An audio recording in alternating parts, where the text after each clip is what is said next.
Muy buenas chicos, espero que se encuentren muy bien. En esta ocasión ya comenzamos con el tema de cómo leer la Biblia, qué es lo que no debo hacer, qué es lo que necesito hacer. Todo lo que vamos a empezar a ver a partir de ahora va a ser importantísimo, ideal y muy útil para poder estudiar la Biblia. Pero sin más preámbulo, vamos a orar para empezar con el tema. Oramos, Señor Jesús, ante ti, agradeciéndote, Padre, por este momento que nos regalas de poder estudiar tu palabra. Padre Santo, antes de seguir, Señor, queremos reconocer ante ti, Señor, que no merecemos este regalo, Señor. Poder conocerte, de verdad que es un privilegio. Ayúdanos a entender este enorme privilegio de venir ante ti, a buscarte, a conocerte, a escuchar tu voz. Gracias por este privilegio. Ayúdanos a poner en práctica lo que tú nos dices, Señor, lo que tú nos mandas, y poder compartir con los demás también. Úsame, Señor, soy simplemente un instrumento tuyo, al igual que todos mis hermanos que me están viendo, Señor, úsalos grandemente. Y a ti te entregamos este tiempo, en el nombre de Jesús. Gracias. Amén.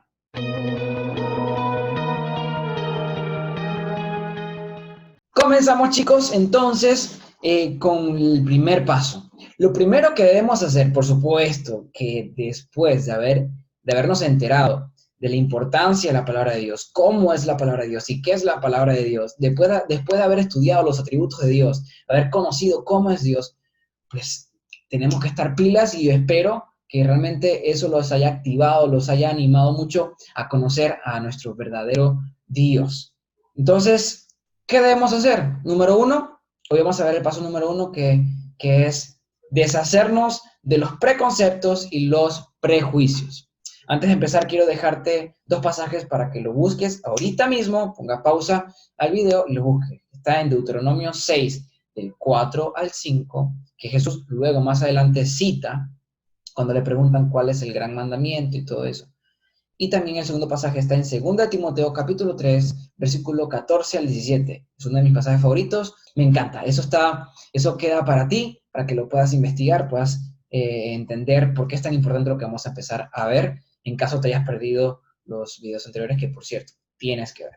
Pasamos. Entonces, ¿qué vamos a ver? Vamos a ver ahorita qué son los prejuicios y los preconceptos. Bueno, los prejuicios son conclusiones precipitadas y sin fundamento cierto como resultado de los preconceptos. Y los preconceptos son, por definición, conceptos preconcebidos que son influenciados o que nacen de la experiencia personal o grupal en una cultura, en un contexto específico, en algún momento de la historia, en la sociedad donde estés, que obviamente tiene que ver mucho con la tradición, la educación y la crianza que hayas tenido. Entonces, quedamos así. Los prejuicios son entonces conclusiones. Esas conclusiones son precipitadas. ¿Por qué? Porque están fundadas en los preconceptos que ya tienes. Y ya sabes que estos preconceptos son conceptos preconcebidos debido a la influencia de tu propia experiencia personal o de la experiencia de los demás que tú hayas visto o que te hayan enseñado en tu cultura, en la tradición, en la sociedad donde vivas, en un momento histórico. Entonces, de esas cosas tenemos que despojarnos. Entonces, tú te puedes preguntar, entonces, dame un ejemplo. Yo no te voy a dar un ejemplo, te voy a dar 7 ejemplos básicos, ¿no? Hay muchos más, pero yo creo que con 7 estamos bien, ¿cierto? Y obviamente, al darte estos ejemplos, te voy a dar la respuesta bíblica. Uno es, Dios aprieta pero no ahorca. Yo sé que más que ejemplos de repente pueden ser dichos, pero estos dichos se arraigan tanto en nuestra cultura, en nuestra forma de pensar, que vivimos pensando que Dios aprieta pero no ahorca. Es una forma de decir que Dios no castiga. No, Dios no castiga, nosotros sufrimos las consecuencias, por supuesto que sí.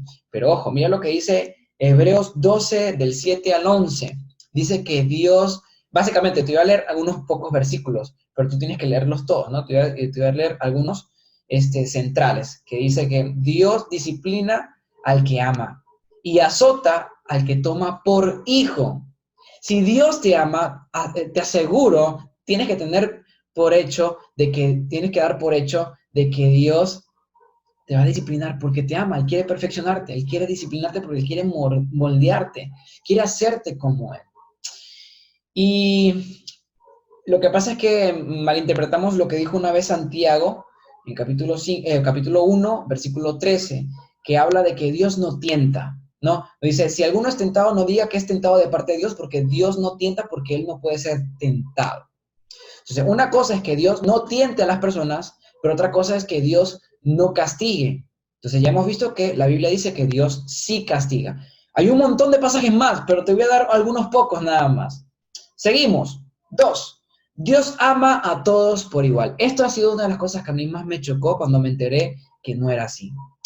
Y un pasaje está, por ejemplo, en Romanos capítulo 9. Realmente todo el capítulo de Romanos 9 me habla, me va a chocar mucho. Realmente, bueno, me chocó en realidad.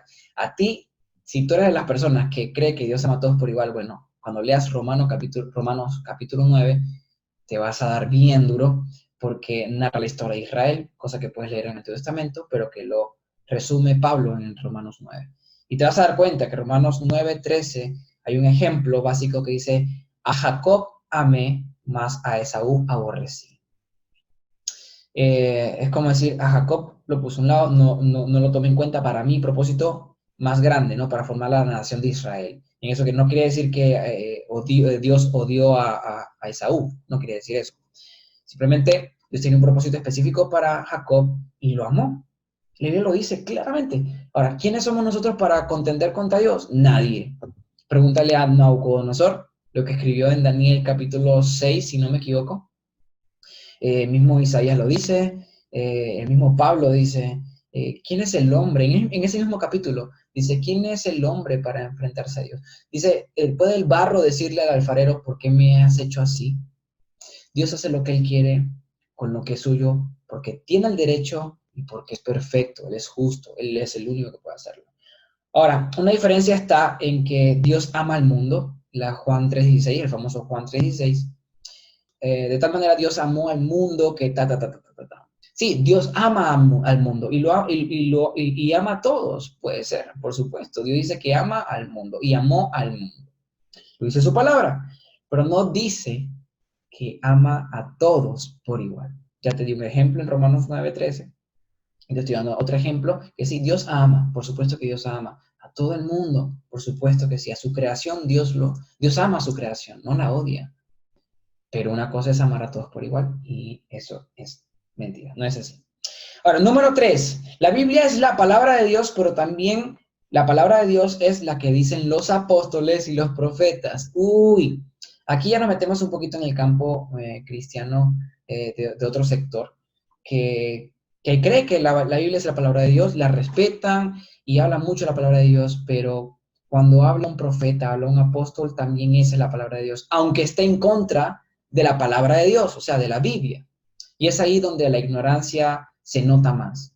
Porque si yo estudiara la Biblia, me diera cuenta de lo que dice Hebreos capítulo 1, versículo 1 al 2. Básicamente la idea que dice este autor de Hebreos, dice que antes Dios le hablaba a su pueblo por medio de los profetas. Pero ahora en los postreros días, versículo 2, dice que ha hablado por medio de su Hijo, en quien hizo todas las cosas, etcétera, ¿no? Que tiene que ver mucho con también lo que dice Pablo en Colosenses capítulo 1, versículo 16, ¿no? Que por medio de Jesús se hicieron todas las cosas, aquí Hebreos lo dice también, y está exaltando el poder de Jesús, la revelación de Jesús, por encima de cualquier otra. Al decir, exaltar a Jesús sobre todas las cosas y decir que ahora nos ha hablado a través de Jesús en los postreros días, y acuérdense que los postreros días empezaron desde que Jesús partió, desde que Jesús resucitó y se fue, a sentarse en su trono, pues son los postreros días. Entonces, a partir de ese tiempo, Jesús nos ha hablado, desde que Jesús apareció y empezó a decir las primeras palabras, ya la revelación de Jesús está, la revelación del Padre, de todos los misterios que necesitamos saber, que tenemos que conocer, es a través de Jesús. Número 4, es suficiente hacer buenas obras para ir al cielo. Esto es ya otro sector del mundo, ¿no? De la sociedad. ¿Qué dice Efesios 2, del 8 al 10? Porque por gracia sois salvos, no por obras, para que nadie se gloríe, porque somos hechura suya, creados a la imagen de Jesucristo, para buenas obras, que Dios preparó de antemano para que anduviésemos en ellas. Por supuesto que hacer buenas obras es necesario, es importantísimo, pero las buenas obras no me salvan. Tengo que creer en la suficiencia del sacrificio de Jesús. Jesús ofreció un solo sacrificio poderoso, lo suficientemente poderoso como para salvar a todo el mundo por generaciones. Y dura por la eternidad. Soy salvo por medio de Jesús. Para buenas obras, por supuesto que sí. Ahora, Número 5 dice, podemos hacer lo que queremos mientras no hagamos daño a nadie. Tiene cierta verdad, pero como siempre te digo, está muy mezclado con ideologías de ahora. Por supuesto, una cosa es decir que si yo amo, puedo hacer lo que quiera. ¿Por qué? Porque amo. Y obviamente si yo amo, no voy a hacerle daño a nadie, no voy a procurar el mal a nadie, y voy a seguir lo que dice 1 Corintios capítulo 13 acerca del amor. Entonces, la respuesta está, por ejemplo, en Génesis 8, 21, Jeremías 17, del 9 al 11, que habla básicamente de que el corazón del hombre, o sea, del ser humano, es engañoso. Yo no puedo dejarme guiar por mis emociones. Entonces, no, yo no estoy haciendo daño a nadie. Pero eso es lo que tú no sabes. Acuérdate, nuestro corazón es engañoso. No podemos confiar en lo que nosotros creemos que está bien, lo que creemos que está mal, en nuestra propia prudencia. Proverbio lo dice. Proverbio dice que la persona necia es la que cree en su propia prudencia. Eso es lo que dice Proverbios. Y también dice, maldito el hombre que confía en otro hombre. Confiar en ti mismo, en tu propio criterio, es muy peligroso porque puedes estar correcto, pero también puedes estar muy equivocado. Entonces no podemos decir, podemos hacer lo que queremos mientras no hagamos daño a nadie, porque eso es carta abierta, una puerta abierta a cometer millones de errores y hacerle daño no solamente a las personas, sino a ti mismo. Ahora, número 6 dice, la Biblia es una recopilación de cuentos. O sea, no es real. La Biblia es como que no se puede tomar tan en serio, es mucha fábula. La Biblia es un universo, por supuesto que tiene un montón de figuras literarias, un montón de estilos literarios, por supuesto que sí, pero la Biblia está avalada por la arqueología, por toda la ciencia en general, incluso la biología, la ciencia que estudia los planetas. La Biblia tiene mucha exactitud y la verdad que poco a poco, por supuesto que nosotros como somos tan lentos en la arqueología, poco a poco se van descubriendo cosas que la Biblia ya dijo hace miles de años. Así que mi respuesta es 2 Timoteo 3, 14 al 17, que te lo dije al principio, ¿no? De la importancia de la escritura, cómo es la Biblia, que es inspirada por Dios. O sea, sí es inspirada por Dios, que ya lo vimos hace un par de semanas, vimos que es respiración de Dios, es la voz de Dios. Obviamente que Dios no se equivoca. Y ya lo hemos visto durante 2600 años más o menos que se escribió, desde el Génesis al Apocalipsis, hay un rango de 2600 años más o menos, ¿no? Con diferentes personajes, en diferentes épocas, en diferentes ciudades, en diferentes países. Y hay una exactitud increíble en la historia. Así que pila con eso. Juan 8, 31 al 32, que habla que la palabra de Dios es la verdad y la verdad nos hará libres por la palabra de Jesús, la Biblia. Romanos 1, 16 al 17 dice, no me avergüenzo del Evangelio porque es poder de Dios. El Evangelio que expone la Biblia, incluso desde Génesis, es poder de Dios. Entonces, no puedo decir que la Biblia es una simple recopilación de cuentos, inexactos, inventos. No podemos hacerles. Y por último, dice, yo tengo el poder en mi lengua. Eso también nos metemos en otro sector del mundo cristiano. Y también otra forma en que lo dicen los católicos es, por poner un ejemplo, el agua bendita nos bendice, valga la redundancia. Creen que el agua bendita limpia, ¿no? El aire, ¿no? De malas energías y otras cosas más.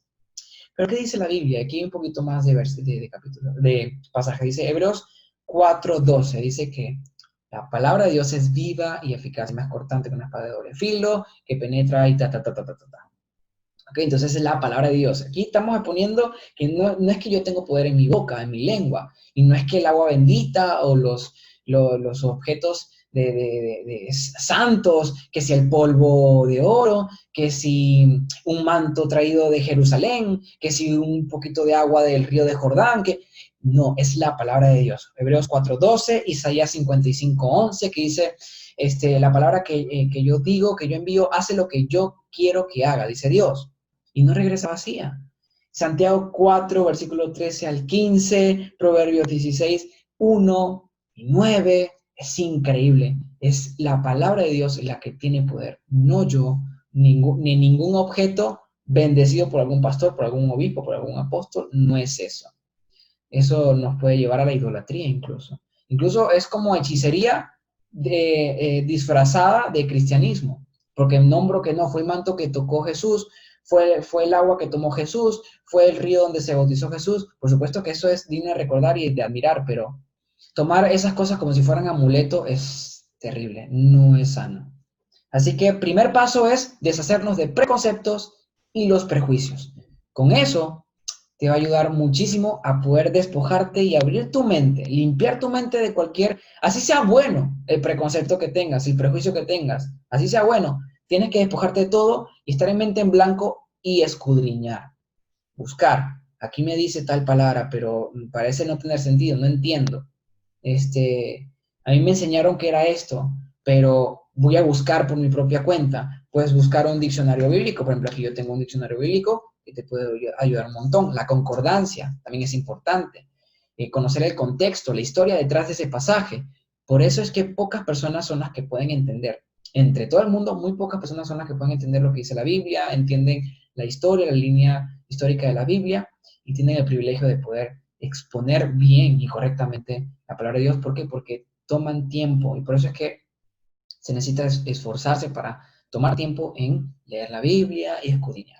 Así que eso, vamos a orar para que, bueno, Señor, entregarle este tiempo al Señor.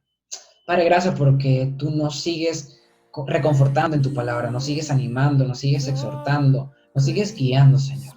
Padre, permite, Señor, que la palabra que haya expuesto el día de hoy, con estos versículos, con estos pasajes, mis hermanos puedan buscarlo, puedan meditarlo, puedan profundizarlo, Señor, y que puedan ser transformados por tu palabra. Padre, permite que los preconceptos y los prejuicios que hayamos recibido, Señor, durante toda nuestra vida, puedan desaparecer, ir desapareciendo poco a poco, Señor, y permítenos tener una mente abierta a lo que tú nos quieres decir, sin tener alguna barrera, Señor, que nos impida ir al mensaje original, Señor, y obtener una buena hermenéutica, o sea, una buena interpretación y una buena exégesis del estudio que estamos haciendo. Permítenos, pues, Señor, meditar en eso día y noche, Señor, todo el tiempo. Y te entregamos esto en el nombre de Jesús. Gracias. Amén. Chicos, nos vemos en una próxima. Compartan este link, este video. Abajo están nuestras redes sociales para que nos sigan. Y nos vemos en una próxima. Siempre para adelante.